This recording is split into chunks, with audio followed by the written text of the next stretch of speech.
Cena Preta, para mim, é saber que faço parte de um movimento que é cíclico, mas ao mesmo tempo fragmentado.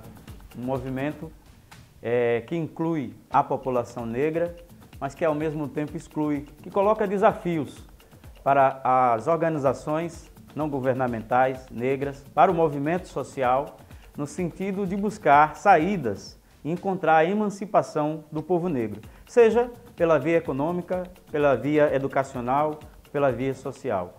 Cena Preta, para mim, é fazer parte do movimento hip hop. Cena Preta, para mim, é fazer parte do Observatório Antirracista e contribuir para que as desigualdades, o racismo institucional e estrutural possam ser banidos da nossa sociedade.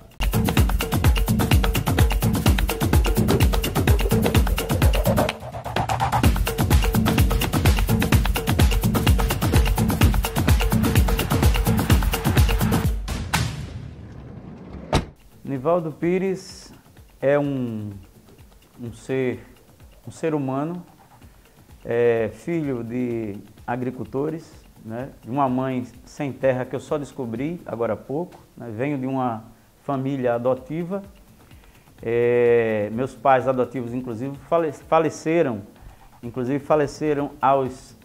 quando eu tinha 8 anos de idade, e só 30 anos depois eu descobri os verdadeiros pais e, por incrível que pareça, também eram da luta, né? Eu que venho da luta, da moradia, da luta do hip hop, do movimento negro, descobri que minha mãe era uma assentada e uma lutadora do MST aqui no estado da Paraíba. Então, Nivaldo Pires é fruto da luta, é fruto da poesia. Inclusive, cheguei a descobrir que o meu avô era mestre de coco de roda e ciranda.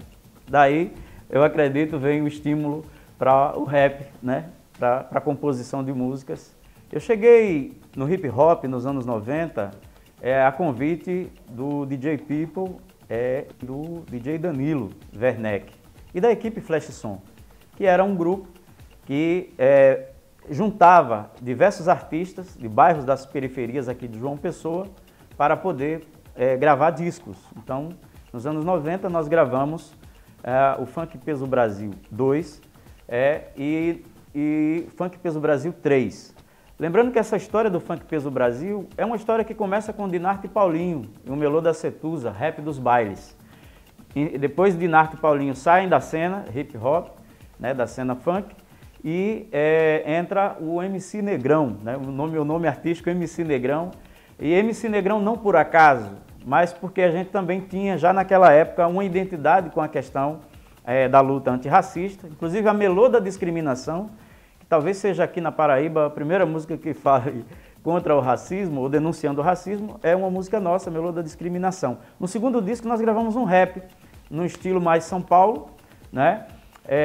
Rhythm and Poetry, Perfil do Brasil, uma das letras, nós gravamos no primeiro 2 músicas, no segundo disco 3 músicas. Justamente no segundo disco, onde a capa é uma interrogação, a gente gravou a música Perfil do Brasil, que fala que denuncia o descaso com crianças e adolescentes que vivem nas ruas. Aquela época, o que me atraiu para o movimento hip hop, né, que havia uma fusão entre o hip hop e o funk, já que havia muitos artistas do hip hop, inclusive do Distrito Federal e de São Paulo, a exemplo de Código 13, Taíde DJ 1, DJ Rafa. No Rio de Janeiro, isso em Brasília e em São Paulo, Racionais. No Rio de Janeiro nós tínhamos o lançamento do disco Funk Brasil, ou seja, todo o material gravado, a Furacão 2000 inclusive, ela gravava tanto o funk quanto o rap. O funk nos atraía pela alegria que ele trazia, ofertava ao seu público.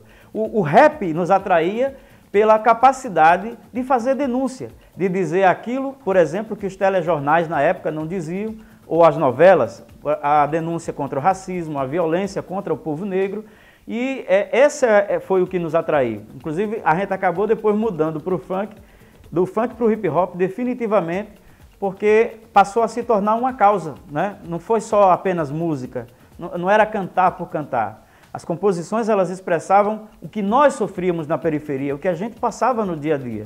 Violência policial, racismo, desemprego, todo tipo de mazela, como eu disse, Nessa sociedade fragmentada que a gente vive, onde os fragmentados são justamente aquelas pessoas que estão com ausência de política pública, que não têm acesso à educação de qualidade, que não têm acesso à saúde de qualidade. Então é justamente a chamada minoria, né, que sofria essas questões. E o hip hop, para mim, representa muito bem a defesa dessas populações. Inclusive eu era uma desses elementos, desses personagens nessa defesa. João Ninguém não trabalha, é um dos tais, mas joga sem um vintém e fuma seu Liberal Wise. Esse João nunca se expôs ao perigo, nunca teve um inimigo, nunca teve opinião. João Ninguém.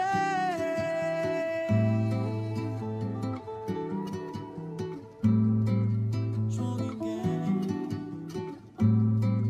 João Ninguém. João Ninguém não tem ideal de vida. Supernatural amigo, de ônibus e escola, desvio de vacina e o negócio da profilha. Esse país é um país do fogo. A pena da guerra civil, o caso de um imbecil.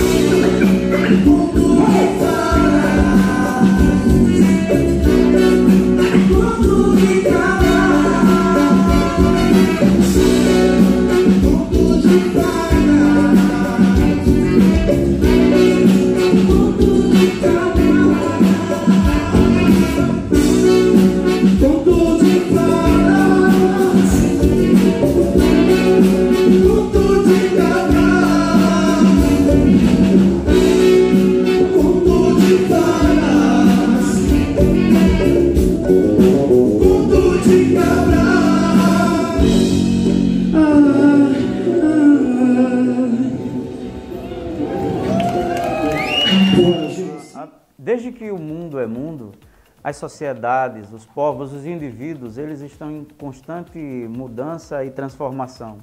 E eles tanto influenciam como são influenciados pelo meio. Então, nós artistas, com muita dificuldade, a gente busca referência. Essa referência, pelo menos no meu ponto de vista, ela é holística, né?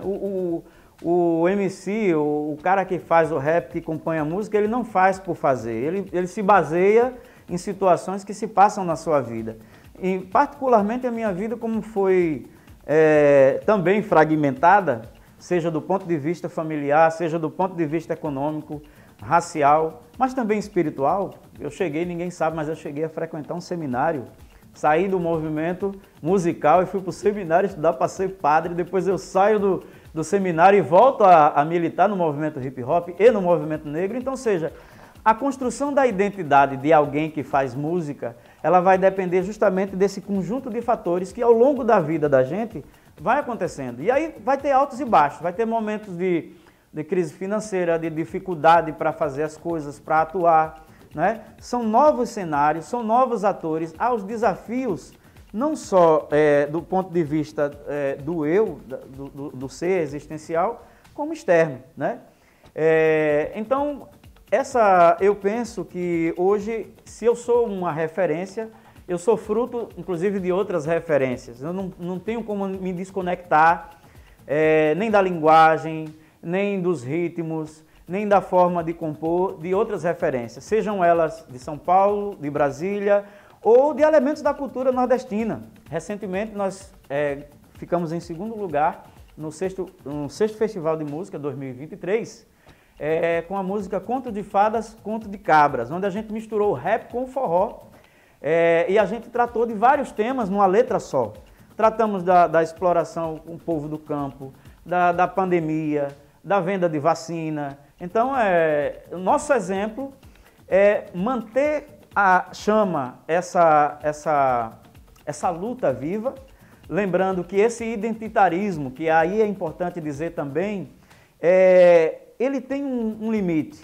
As pessoas falam de identitarismo, o hip hop é um identitarismo, A luta das mulheres é um identitarismo, a luta negra é um identitarismo, assim como é dos evangélicos também, que lutam pela sua pauta. E não tem nenhum problema com nenhuma das lutas. Eu acho que todos os grupos sociais, todas as pessoas que sofrem de alguma forma com discriminação, com violência de gênero, de racismo, etc., têm todo o direito e é preciso lutar para que a gente acabe com essas mazelas. Existe uma questão no identitarismo que eu não acho muito legal, e aí é uma opinião pessoal. É quando as pessoas usam o discurso do identitarismo para se sobrepor a outras pessoas. Às vezes, muitas vezes do mesmo grupo. Ou vocês não acham que, por exemplo, na luta das mulheres não tem mulheres que agridem mulheres? Na luta racial tem negros que agridem negros. Então, o identitarismo, ele é legítimo, é maravilhoso. Eu, inclusive, compartilho dessa luta, é democrático, é necessário, mas precisamos tomar um cuidado, e aí eu me dirijo aos militantes que fazem qualquer tipo de movimento social, para que a gente não exagere nem no discurso, nem na prática, ou não faça o contrário, porque constantemente a gente está dizendo para o imperialismo ou para o colonizador: olha, foram vocês que fizeram isso conosco. Mas aí, de repente, tem pessoas que por razões psicológicas, por razões financeiras, por disputa política, por disputa de lugar e disputa de espaço, acabam excluindo as pessoas, adoecendo inclusive as pessoas da mesma convivência, do mesmo grupo. Isso também é parte da minha experiência enquanto artista e enquanto militante. Esse é um assunto denso. Vamos dar um intervalo e daqui a pouco a gente volta com mais para você.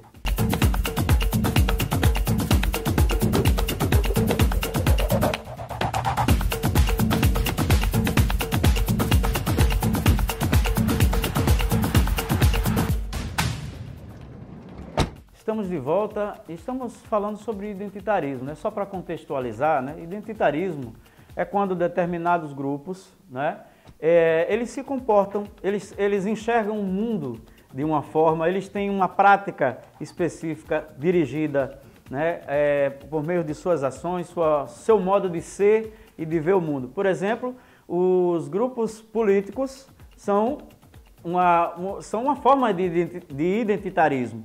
E aí, quando você tem parlamentares, por exemplo, parlamentares brancos, que fazem políticas para os não negros, isso é uma forma de identitarismo. Quando você tem uma religião, por exemplo, a religião cristã, que não admite que, por exemplo, a pessoa da Umbanda, do Candomblé ou da Jurema frequente, isso é uma forma de identitarismo. Quando o negro diz assim: olha, não, só quem pode falar por mim é o negro, o branco não pode. Isso é uma forma de identitarismo. Agora, existe uma questão no identitarismo, que, só para colocar, é que nós precisamos definir quem é o nosso inimigo. Veja, pelo menos na luta racial, o inimigo do negro não é o branco. Pelo menos na minha concepção, pela minha experiência, a minha vivência, a luta do negro, o inimigo do negro são aqueles que praticam o racismo, que praticam a opressão, a exclusão, a invisibilização, o cancelamento. Então é preciso definir isso, porque tem muita gente, inclusive gente preta, que faz isso. Sabe? Então, assim, pelo menos na minha concepção, eu estou fora dessa lógica. Minha lógica é uma lógica humana, mas nessa linha humana eu acho que tudo deve ser visto sem nenhuma forma de alienação, porque a alienação prejudica, mata, adoece e por aí vai. Bom, pessoal, e como mensagem final, eu quero dizer para você, olha, não desista, parece clichê, mas não desista dos seus sonhos, tá certo? Estude. Também, se não quiser fazer nada, não faça. Se quiser tirar o seu tempo, mas eu não vou fazer nada, eu quero ficar ali, vá à praia, vá na beira de um rio, sente embaixo de uma árvore, faça silêncio, se conecte com você mesmo, se conecte com o ambiente ao seu redor, porque nem tudo vale a pena. Aliás, tem uma frase que eu deixo, que é o seguinte: nem tudo que eu sonhar será como eu sonhei, porém, se eu não tentar, jamais eu saberei o gosto de viver, o gosto da esperança. E para você acompanhar essa entrevista, eu já convido você a entrar lá na nossa rede social, Instagram, @mcnegrão, e você vai conhecer um pouco mais sobre a nossa história, sobre a nossa caminhada.